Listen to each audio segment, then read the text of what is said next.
तो जैसे आप इतने कानून की समझ रखते हैं, सुप्रीम कोर्ट के आप अधिवक्ता हैं, बीजेपी के नेता भी हैं, आपको तो कानून मंत्री बना देना चाहिए। क्योंकि ये बात मैं इसलिए कह रही हूं क्योंकि इतने अच्छे से इतने गंभीर मुद्दों को समझना और समझाना और देश की जनता को जागरूक करना, लगता नहीं आपको ऐसा? कभी आपने सोचा इस बारे में?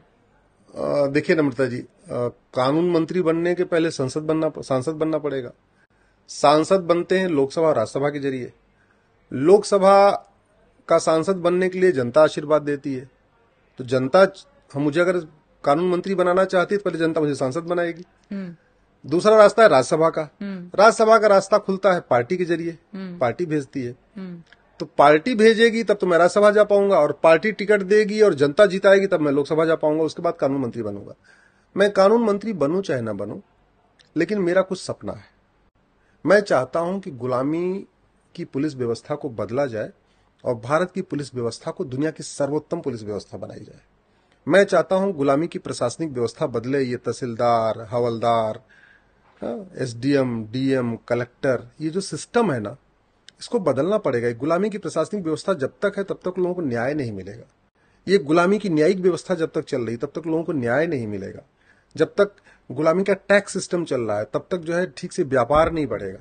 मैं चाहता हूं कि गुलामी का नाम मिटे, यहां से गुलामी का निशान मिटे, गुलामी की कुरीतियां खत्म हो, गुलामी की कुप्रथाएं खत्म हो, गुलामी की पुलिस व्यवस्था बदले और लोगों को 1 साल के अंदर न्याय मिले। Justice with in year. आज का मैं आपको एग्जांपल बताता हूं। जैसे एक तो जिस आपने पुणे वाला एग्जांपल दिया, मैं आपको ये कह सकता हूं कि 20-30 साल के बाद वो बरी हो जाएगा।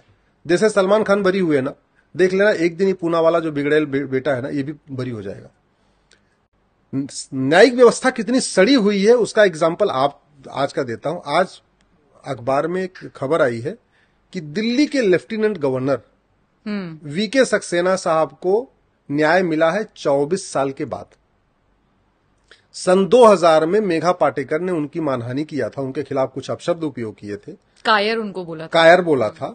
सन 2000 में वीके सक्सेना साहब, जो इस समय दिल्ली के लेफ्टिनेंट गवर्नर हैं और पहले बड़े बड़े पदों पर रहे हैं, उन्होंने मानहानि का मुकदमा दाखिल किया और 2024 में उसका फैसला हो रहा है, यानी 24 साल के बाद। इस समय मेघा पाटेकर 70 साल की हैं और अपने सक्सेना साहब 66 साल के हैं, 4 साल बड़े छोटे हैं। 24 साल में डिस्ट्रिक्ट कोर्ट का फैसला हुआ है, तो कम से कम 10 साल में हाई कोर्ट का फैसला होगा और 10 साल में सुप्रीम कोर्ट का फैसला होगा। यानी अगले इस मुकदमे का फाइनल जो डिसीजन आएगा वो 20 साल के बाद आएगा, यानी 24 10 34 10 44 साल के बाद आएगा। 44 साल के बाद, यानी अब से 20 साल के बाद पता नहीं मेघा पाटेकर रहेंगे कि नहीं रहेंगे, पता नहीं वीके सक्सेना जी रहेंगे कि नहीं रहेंगे, तो मुकदमा स्वतः खत्म। अगर दोनों में कोई एक खत्म हुआ तो मुकदमा स्वतः खत्म हो जाएगा। ये सड़ी हुई न्यायिक व्यवस्था है। कई सारे ऐसे केसेस में तो पता चला 3-3 जनरेशन मुकदमा लड़ रही है। मेरा सपना है भारत में जस्टिस विद इन ईयर हो।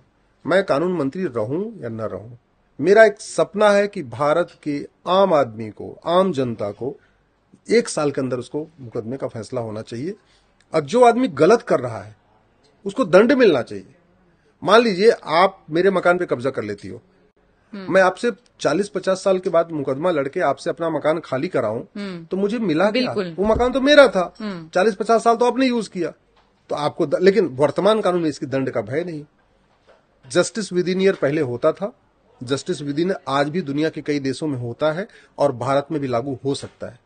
सच्चाई तो यह है कि भारत की न्याय व्यवस्था दुनिया की सर्वोत्तम न्यायिक व्यवस्था थी और भारत में तो पहले जस्टिस विद इन आवर होता था, 1 घंटे के अंदर न्याय होता था।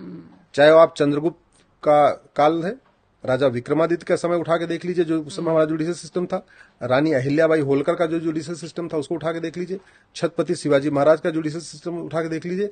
भारत में जस्टिस विद इन आवर होता था। मुकदमा अगर थोड़ा लंबा होता था तो जस्टिस विद इन डे होता था, 1 दिन में हो जाता था। थोड़ा और क्रिटिकल होता था, जस्टिस विद इन वीक हो जाता था, एक हफ्ते के अंदर फैसला होता था। और एक्स्ट्रा ऑर्डिनरी कोई मुकदमा होता था तो जस्टिस विद इन मंथ होता था, यानी वो मुकदमा 1 महीने चलता था। भारत में तो जस्टिस विद इन डिकेड हो रहा है, दशकों में फैसला हो रहा है। ये बंद होना चाहिए। 5 crore cases district court, high court, supreme court में चल रहे हैं। 5 करोड़ केसेस अलग से चल रहे हैं। जमीन विरासत के, वसीयत के जमीन वाला वो चल रहा है तहसीलदार के यहाँ, एसडीएम के यहाँ, चकबंदी अधिकारी के यहाँ, एसओसी के यहाँ, डीडीसी के यहाँ, डीएम के यहाँ, कलेक्टर के यहाँ, चकबंदी कमिश्नर के यहाँ। तो कुल 10 करोड़ मुकदमे चल रहे हैं। 10 करोड़ परिवार टेंशन में है। इनका समाधान क्या है कि जस्टिस विद इन ईयर हो जाए, इसका बहुत बड़ा फायदा होगा।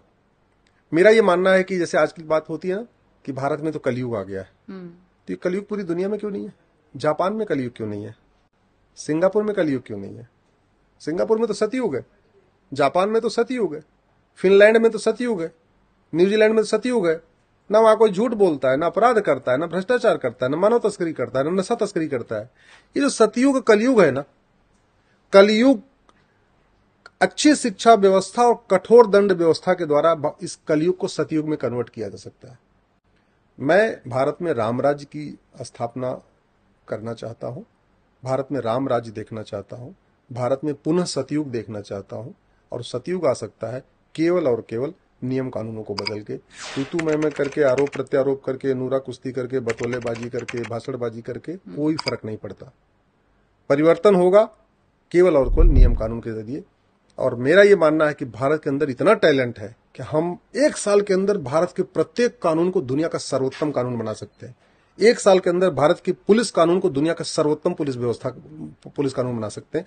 एक साल के अंदर हम भारत की प्रशासनिक व्यवस्था को दुनिया की सर्वोत्तम प्रशासनिक व्यवस्था बना सकते हैं। भारत की जुडिशियल सिस्टम को दुनिया का सर्वोत्तम बना सकते हैं। इतना हमारे पास टैलेंट है, इतने हमारे पास आइडियाज हैं, इतने लोग हैं।